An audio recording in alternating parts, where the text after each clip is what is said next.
Hi there, this is Amanda Frankel with Our Crafty Playdate, and I have a customer who is buying this stamp set. It is a discontinued stamp set, but this is a trick that I'm teaching you. It's not really particularly about this set, but she's buying this set, and even though this one is not available anymore, the punch that makes the little cakes are still available on, the punches are still available on the clearance rack. So you want to snap this up because you can do so many cute things with it. But I want to teach you a cute way or an easy way to make sure that your stamps are going to line up with your punch every time. So take a random scrap of paper, put it in your punch like that, and punch it out. Okay, so now I've got my parts. Oh, sorry. There's the little cake plate and the little cake. And I'm just going to set these aside. Maybe I could use them later, but this is what's important. Ironically, it's the negative. And then I'm going to open up my stamp set.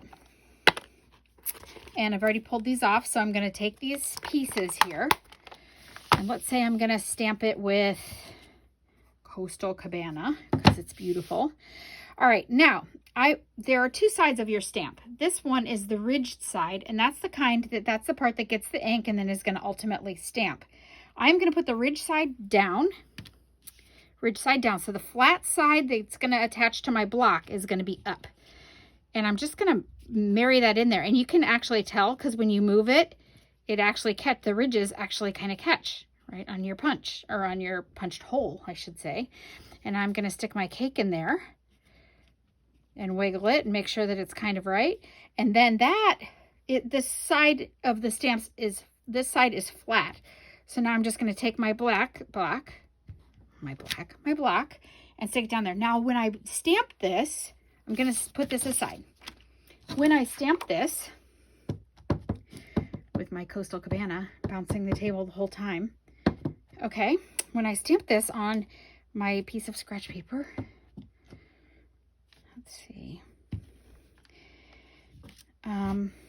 Well, that's a horrible image, but you get the idea.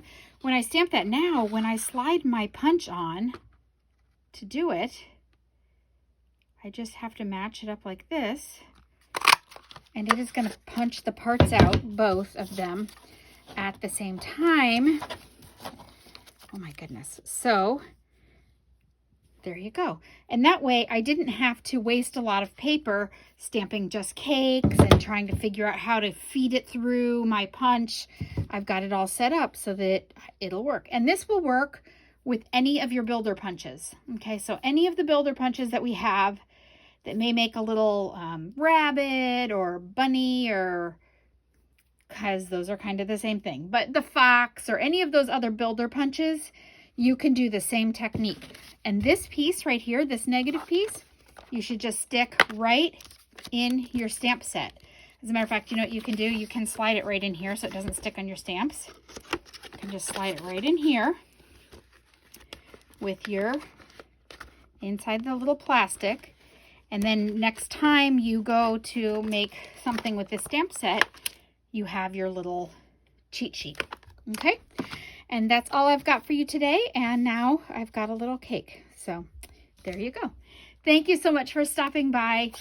Even though this stamp set is no longer available, you can still get the punch. And if you just watch this trick and hold on to it, you can use it for anything else. Thanks for stopping by. I hope this was helpful. If you like what you see, please subscribe to me. And if you don't have a Stampin' Up! Demonstrator, I would love to be yours. And I can be found at www.ourcraftyplaydate.stampinup.net. Thanks so much. Bye-bye.